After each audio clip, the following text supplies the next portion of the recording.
आप जानते हैं यूपीपीएससी यानी आरओ समीक्षा अधिकारी का बैच शुरू कर दिया गया है और आज हम उसी chapter wise by chapter discuss कर रहे हैं। तो आज उसी का दूसरा पार्ट यानी वैदिक काल मैं लेकर हाजिर हुआ हूँ। आइए देखते हैं और इसको बेहतर से बेहतर ढंग से पढ़ने की कोशिश करते हैं। उम्मीद करता हूँ कि आज का सेशन आपको बहुत पसंद आएगा। देखिए, बहुत छोटा सा सेशन है और फटाफट से चैनल को शेयर कर दें, लाइक कर दें। जो चैनल पे नए विजिटर हैं वो चैनल को फटाफट से सब्सक्राइब और बेल आइकन ऑन कर दें ताकि उनको नोटिफिकेशन मिलती रहे। पढ़ते रहिए, मुस्कुराते रहिए, मेहनत करते रहिए। पहले से मेहनत करके रहेंगे तो सक्सेस आपकी कदम जरूर चूमेगी। चलिए देखते हैं, आज का वीडियो शुरू करते हैं। तो देखिए, वैदिक काल। तो वैदिक काल कब से कब तक माना जाता है?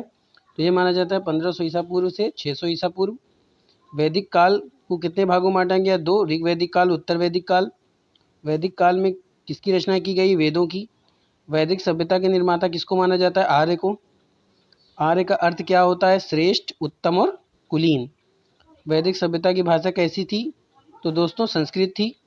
वैदिक सभ्यता कैसी थी? तो ग्रामीणी थी, यानी कि ग्रामीण वाली थी। ऋग वैदिक काल का वर्ष माना जाता है 1500 ईसा पूर्व से 1000 ईसा पूर्व। ऋग वैदिक काल की बात करें तो ऋग वैदिक काल की रचना की गई है। किसकी रचना की गई ऋग वैदिक काल में? तो ऋग्वेद संहिता की। वैदिक काल के देवताओं की जानकारी कहाँ से मिलती है? तो बोगज कोई अभिलेख से मिलती है। बोगज कोई अभिलेख का दूसरा नाम क्या है? Asia minor. आर्यों की जानकारी की बात करें तो ये हमें कहाँ से मिलती है? ऋग्वैदिक काल से। आर्यों द्वारा विकसित सभ्यता कैसी थी? ग्रामीण सभ्यता थी। ये ऊपर डिस्कस कर चुके हैं हम।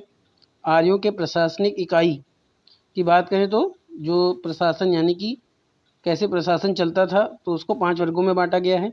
कौन कौन सा? कल, ग्राम, विश, जन और राष्ट्र। बात समझ में आ रही है? चलिए आगे चलते हैं। ग्राम के मुखिया को क्या कहा जाता था ऋग्वैदिक काल में? ग्रामीणी। प्रधान को क्या कहा जाता था? विशपति। कब कहा जाता था? वैदिक काल में। चलिए, वैदिक काल में राज्य के अधिकारियों में मेन कौन होते थे?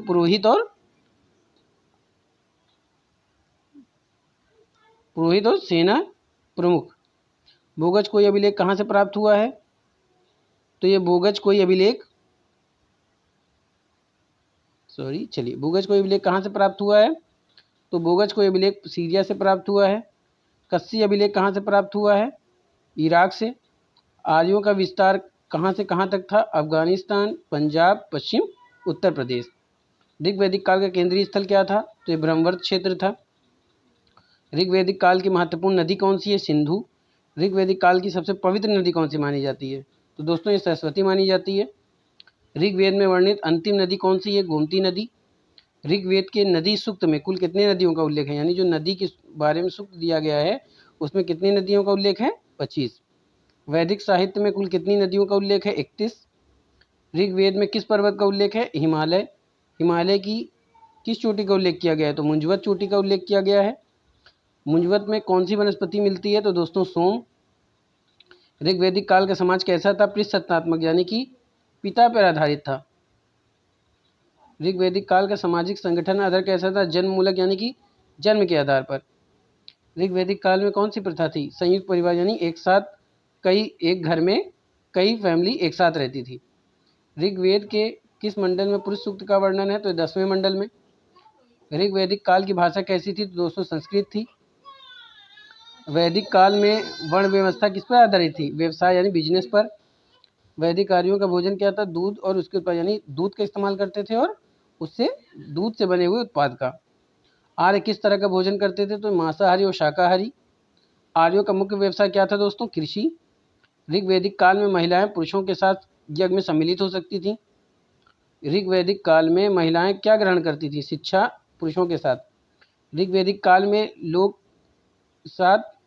के साथ यानी जो स्त्रियां होती थीं वे सभा और समितियों में भाग ले सकती थीं।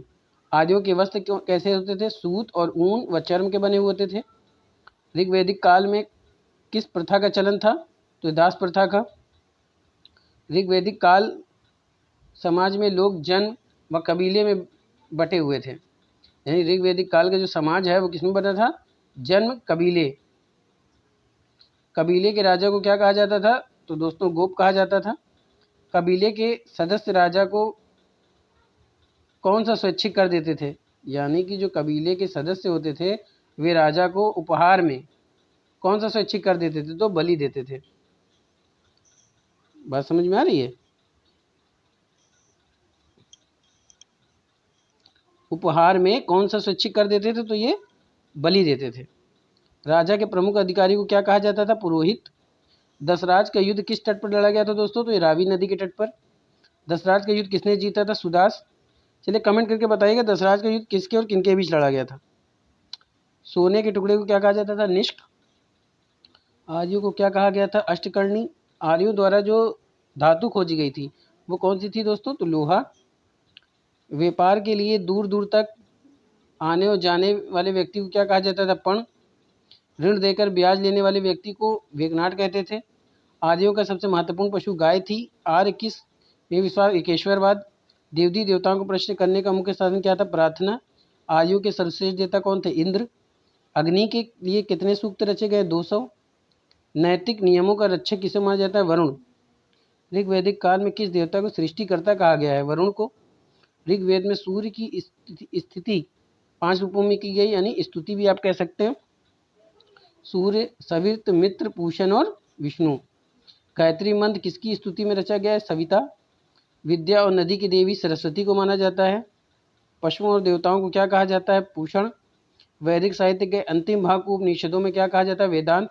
उपनिषदों में किन बातों का चमत्कर्ष है? आध्यात्मिक और दार्शनिक, यानी शिक्षा और दार्शनिक, शिक्षा देने वाले की बात। उपनिषदों की संख्या कितनी है? 108। यम निश्चित संवाद किसमें मिलता है? तो दोस्तों ये मिलता है कठोपनिषद में। उपनिषदों में सबसे प्राचीन उपनिषद कौन सा माना जाता है? बृहदनारायक। याज्ञवल्क्य के एवं गार्गी के बीच जो शस्त्राण हुआ था वो उसके उल्लेख किसमें मिलता है? वेद नारायण में। देवकी पुत्र कृष्ण का सर्वप्रथम उल्लेख किसमें मिलता है? छंदोग्य उपनिषद में। सत्यमेव जयते का लेख किसमें मिलता है? सत्यमेव जयते का उल्लेख कहाँ से मिलता है? मुंडकोपनिषद से। गायत्री मंत्र का उल्लेख किसमें है? ऋग्वेद में। ऋग्वैदिक काल के देवता कौन थे? इंद्र, वरुण, मित्र तथा नासत्य। ऋग्वेद की अनेक बातें किस भाषा में और किस ग्रंथ से मिलती हैं? अवेस्ता से मिलती हैं। और अवेस्ता की भाषा क्या थी? ईरानी। ऋग्वेद काल की जानकारी के कौन से स्रोत हैं? 2, पुरातात्विक और साहित्यिक। उत्तर वैदिक काल का समय माना जाता है 1000 से 600 ईसा पूर्व। विदय माधव की कथा का उल्लेख किसमें मिलता है? शतपथ ब्राह्मण में। लौह प्रौद्योगिक युग की शुरुआत किस काल में हुई थी? उत्तर वैदिक काल। उत्तर वैदिक काल का साक्ष्य कहाँ से मिलता है? तो दोस्तों ये मिलता है चित्रित धूसर से। उत्तर वैदिक संस्कृति के लोगों का मुख्य केंद्र क्या था? मध्य प्रदेश। नर्मदा और गंडक नदी का उल्लेख किसमें मिलता है? शतपथ ब्राह्मण में। उत्तर वैदिक साहित्य में कौन कौन से पर्वत का उल्लेख मिलता है? क्रांच, वैकनाथ और त्रिकूद। उत्तर वैदिक काल में वर्णों का क्रम क्या था? जाति पर आधारित था, यानी जो वर्ग बटे हुए थे वो जाति पर आधारित थे। उत्तर वैदिक काल का व्यवसायिक कार्य क्या था? आनुवांशिक। उत्तर वैदिक काल में वैश्यों को क्या कहा जाता था?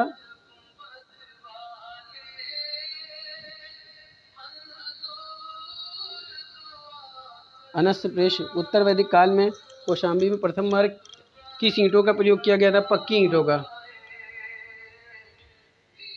उत्तर वैदिक काल में 4 वर्ण कौन कौन से हैं? ब्राह्मण, क्षत्रिय, वैश्य, शूद्र। ब्राह्मण, क्षत्रिय तथा वैश्य तीनों क्या कहा जाता था? द्विज।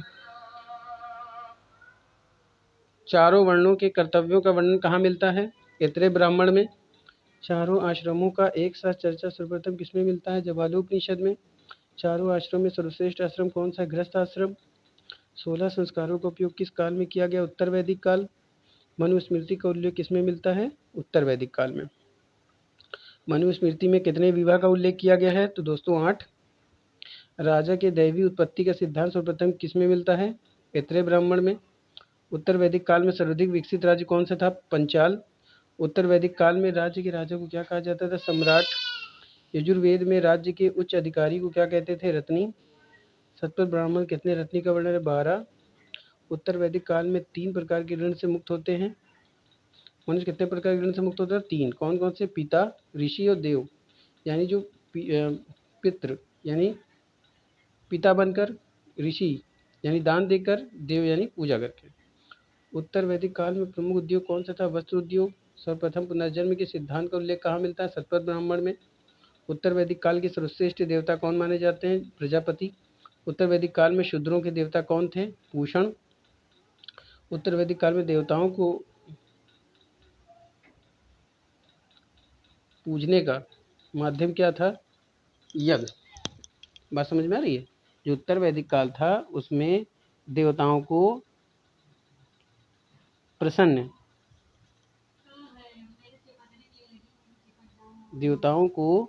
जो प्रसन्न किया जाता था, प्रसन्न, समझ रहे हैं? देवताओं को प्रसन्न करने का जो माध्यम था वो क्या था? यज्ञ था। मृत्यु की चर्चा सर्वप्रथम कहाँ मिलती है? शतपथ ब्राह्मण में। मोक्ष की चर्चा कहाँ मिलती है? उपनिषदों में। जन्म की अवधारणा किससे मिलती है? वेद नारायण उपनिषद में। इस ढंग से कृषि करने को उल्लेख कहाँ मिलता है? शतपथ ब्राह्मण में। जमीन पर सामान ले जाने के लिए किस गाड़ी का प्रयोग करते थे? बैल। समुद्री व्यापार की शुरुआत कहाँ की गई थी? आर्यन द्वारा। उत्तराधिकार में आभूषण किसके बनाए जाते? चांदी के। उत्तर वैदिक काल में कौन सी मुद्राएं प्रचलित थीं? स्वर्ण की यानी सोने की। सोने के सिक्के को क्या कहा जाता है? निष्क। उत्तर वैदिक काल में ब्याज पर धन देने के व्यवसाय भी प्रचलित था। उत्तर वैदिक काल में प्रसिद्ध व्यापारिक केंद्र कौन था? सतनामा, निष्क, कौशाम्बी, काशी और विदेही ये व्यापारिक केंद्र माने जाते थे। पहली बार संबंधित लोहे के उपकरण कहाँ से मिले हैं? अतरंजी खेड़ा से। तो दोस्तों आज का सेशन बहुत ही छोटा सा था। उम्मीद करता हूँ कि आज का सेशन आपको बहुत पसंद आया होगा। गुजारिश है कि आपके ज़्यादा से ज़्यादा लाइक करें, ज़्यादा से ज़्यादा शेयर करें। वीडियो अच्छी लगती है तो वीडियो को कमेंट करें। कल मिलते हैं एक नए टॉपिक के साथ। खुश रहिए, मेहनत करते रहिए, यही प्रार्थना करता हूँ मैं, और आप सक्सेस हों। देखिए ये सेशन शुरू हुआ है, अभी वन लाइनर का शुरू हुआ है, उसके बाद हम ऑब्जेक्टिव टाइप शुरू करेंगे। उसमें भी हम रिवीजन करने की कोशिश करेंगे कि किस टाइप के क्वेश्चन आते हैं। देखिए जो मैं क्वेश्चन दे रहा हूँ ज़रूरी नहीं है कि इसी में से आए, ये क्वेश्चन है कि ताकि आप तैयार कर सकें, क्योंकि कहीं ना कहीं इसमें से भी क्वेश्चन पूछे जाएंगे। तो ऐसा इम्पोर्टेंट क्वेश्चन है, बहुत ही महत्वपूर्ण क्वेश्चन है ये प्राचीन भारत के इतिहास से। तो चलिए आज का सेशन यहीं पर समाप्त करते हैं। कल मिलेंगे अगले सेशन में, तब तक के लिए जय हिंद।